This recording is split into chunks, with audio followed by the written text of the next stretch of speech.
But the sorceress avenged herself on the prince by imprisoning him in a stone tower without a roof. Deprived of shelter, he was scorched by the sun and soaked by the rain and snow. And the sorceress commanded a raven to fly over the tower once a day and let fall a thimbleful of water and a morsel of food, as black and bitter as wormwood. Tanko fell silent. The other boys sitting beside him on the tree trunk stared at him expectantly. Florin could feel the prince's parching thirst, the taste of wormwood on his tongue. "What then?" Senna insisted. "What happened to the prince after that?" Lost in thought, Tanko bent and picked up a round piece of moss from the forest floor. Stroking it as if it were a furry little animal, he went on. The prince groaned aloud in his distress, but all that answered him was the silence of the sky and the howling of the wind. And the sorceress, having considered how to increase his sufferings, commanded an eagle to— The boys gave a jump, startled by a loud snapping of twigs in the undergrowth.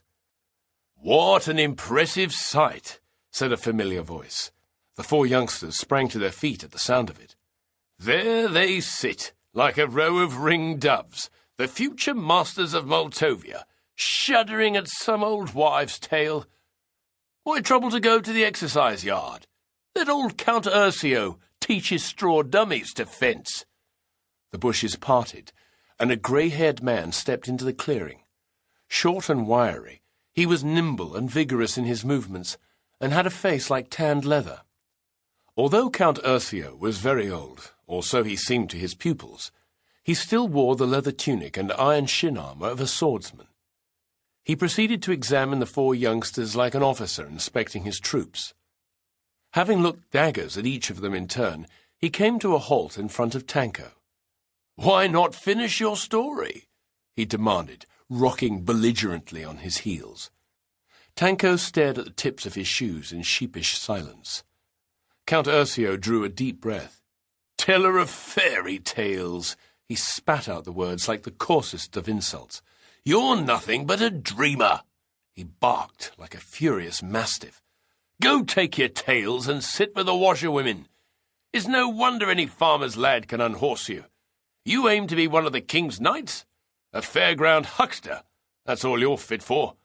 I'll give you a handbell, then you can join the clowns and fire-eaters and entertain the rabble in the streets."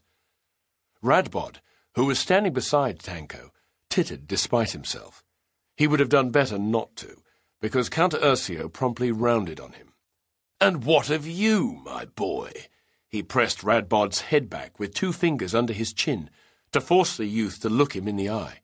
"What will your noble father say if I send you home to your fine castle?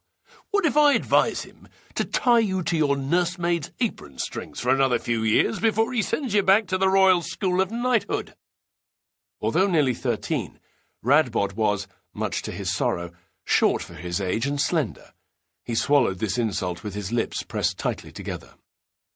"But here's the biggest buffoon of all." The old count left Radbod and drew himself up in front of Senna, who was almost a head taller.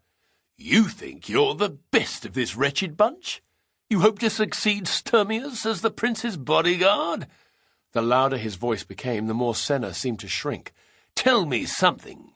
What would you have done if a horde of vile Vinlanders had burst in on Tanko's fairy tale? Uttered a spell and turned them into toads?" Senna tried to speak. But Count Ursio, there aren't any Vinlanders so close to Montfield Castle. You know that full well."